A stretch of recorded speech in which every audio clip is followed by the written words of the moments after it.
YCP మాజీ మంత్రి Anil కుమార్కు arrest భయం పట్టుకుందా? క్వార్జ్ కుంభకోణం ఆరోపణలపై సిఐడి జరుపుతోన్న విచారణలో ఆయన గారి పాత్ర బయటపడుతుందన్న సమాచారంతో వణికిపోతున్నారా?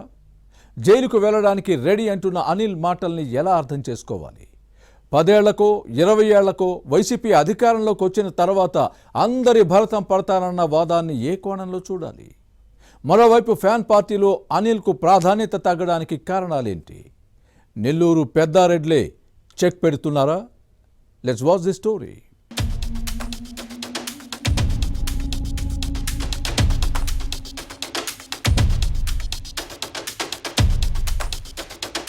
వైసీపీ మాజీ మంత్రి అనిల్ కుమార్ కు కూటమి ప్రభుత్వం భయం పట్టుకుంది. అధికారంలో ఉండగా చేసిన తప్పులను బయటపెట్టి అరెస్టు చేస్తారేమోనని వణికిపోతున్నారు. ఇటీవల నెల్లూరు జిల్లా వైసీపీ అధ్యక్షుడు కాకాణిని కలిసి అనిల్ ఒకంత వేదాంత ధోరణితో మాట్లాడడంపై అందరికీ అనుమానం వస్తుంది. ఈ మాజీ మంత్రి మాటల్లోనే ఈ విషయం అర్థమైంది. పార్టీ అధినేత జగన్ కు వీర విధేయుడు. ఇప్పటికీ తను వైసీపీ కాదు అన్న విధంగా మాట్లాడుతారు. తనది జగన్ పార్టీ అంటారు. అధికారంలో ఉండగా టీడీపీ, జనసేన, బీజేపీ, కాంగ్రెస్ నేతలను టార్గెట్ చేయడంతో ఇప్పుడు అటువైపు కన్నెత్తి చూసే అవకాశం లేదు. ఇప్పుడు జగన్ పరిస్థితేమో ఘోరంగా ఉంది.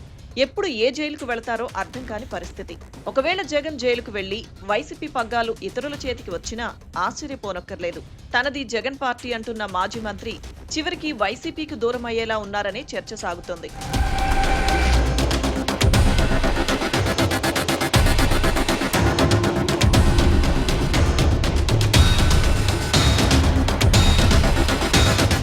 తనను జైలుకు పంపించాలని కొందరు ప్రయత్నిస్తున్నారన్న భయం అనిల్లో కనిపిస్తోంది. మంత్రి లోకేష్ తనను కటకటాల వెనక్కి నెట్టాలని చూస్తున్నారన్నది ఈయన వాదన. కానీ 10 ఏళ్లకో 20 ఏళ్లకో అధికారంలోకి రావడం ఖాయమని చెప్పుకొచ్చారు. తనను జైలుకు పంపాలని చూస్తున్న వారిని వదిలే ప్రసక్తే లేదని చెప్పిన విషయాన్ని గుర్తుపెట్టుకోవాలి. ఇప్పటికే వయసు మీరిన వారి ఆరోగ్యం అప్పటికి ఎలా ఉంటుందో ఆలోచించుకోవాలని ఒకంత బెదిరింపు ధోరణితో వార్నింగ్ ఇచ్చినట్టు అనిల్ చేసిన కామెంట్స్ రాజకీయ వర్గాల్లో చర్చనీయాంశమయ్యాయి. జగన్ జమానాలో ఉమ్మడి నెల్లూరు జిల్లాలో వేల కోట్ల విలువైన క్వాజ్ కుంభకోణం జరిగిందనే ఆరోపణలున్నాయి. అందులో అనిల్ కుమార్ కీలకంగా వ్యవహరించారనేది బహిరంగ రహస్యమని సొంత పార్టీ నేతలే చెబుతున్నారు. దీనిపై సిఐడి విచారణ సాగుతోంది. బహుశా ఆ కేసులో జైలుకు వెళ్లాల్సి వస్తుందనే భయంతోనే అనిల్ ఈ వ్యాఖ్యలు చేసి ఉంటారనే అనుమానాలు వ్యక్తమయ్యాయి.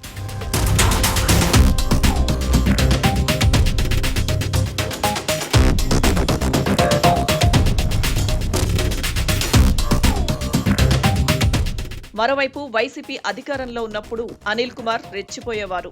అప్పటి విపక్షాలపై నోరు పారేసుకునేవారు, సవాళ్లు విసిరేవారు. తన కామెంట్స్ వివాదాస్పదమైతే ఆ తర్వాత సైలెంట్ అయ్యేవారు.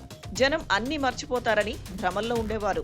నెల్లూరు వాసులు మాత్రం ఈయన గారి ప్రగల్భాలు, శపథాలను మర్చిపోలేదు.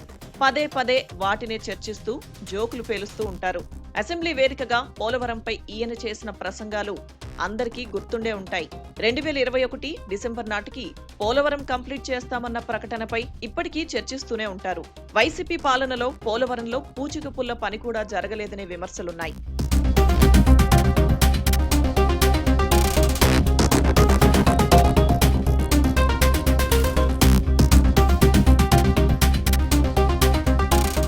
జగన్ జమానాలో అనిల్ కుమార్ బీసీ కార్డుతో మంత్రి పదవి దక్కించుకున్నారు. పోస్టులో ఉన్నంతకాలం సొంత పార్టీ నేతలను లెక్క చేయలేదు. కనీస గౌరవం కూడా ఇవ్వలేదు. కలుపుకొని పోలేదని వైసీపీ శ్రేణులు చెబుతూ ఉంటాయి. అనిల్ కుమార్ కు మాజీ మంత్రి కాకాణి గోవర్ధన్ రెడ్డికి 5 ఏళ్ల పాటు సైలెంట్ గా వార్ సాగింది. కేబినెట్ పునర్వ్యవస్థీకరణలో అనిల్ ను పక్కన పెట్టి కాకాణి గోవర్ధన్ రెడ్డికి స్థానం కల్పించారు. దీనిని సహించలేకపోయేవారు. జగన్ నిర్ణయాన్ని తప్పుపట్టిన సందర్భాలు ఉన్నాయి. మంత్రి పదవితో కాకాణి నెల్లూరు వచ్చినప్పుడు అనిల్ నానా యాగి చేశారు. నగర నడిబొడ్డున గాంధీబొమ్మ సెంటర్ దగ్గర బహిరంగ సభ నిర్వహించి కాకాణిని సిటీలోకి ఎంటర్ కానివ్వలేదు. కాకాణి ప్రాతినిధ్యం వహించిన సర్వేపల్లి నియోజకవర్గంలో పర్యటించి కొందరిని తన వైపు తిప్పుకున్నారు. రిటర్న్ గిఫ్ట్స్ ఇచ్చి తీరుతానంటూ ప్రగల్భాలు పలికారు. క్వాజ్ అక్రమ తవ్వకాలు, రవాణా విషయంలోనూ ఇద్దరి మధ్య వార్ నడిచింది.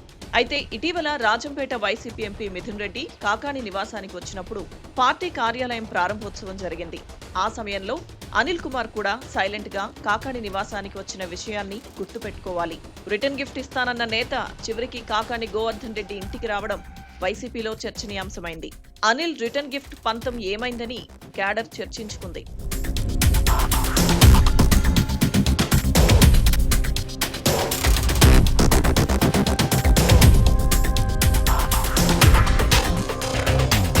కాకాణితో మాజీ మంత్రి అనిల్ కుమార్ సైలెంట్ వార్ అటుంచితే ఆనం విజయ్ కుమార్ రెడ్డి, వైసీపీ ఎమ్మెల్సీ చంద్రశేఖర్ రెడ్డి మంచి మిత్రులుగా ఉంటూ ఉండేవారు.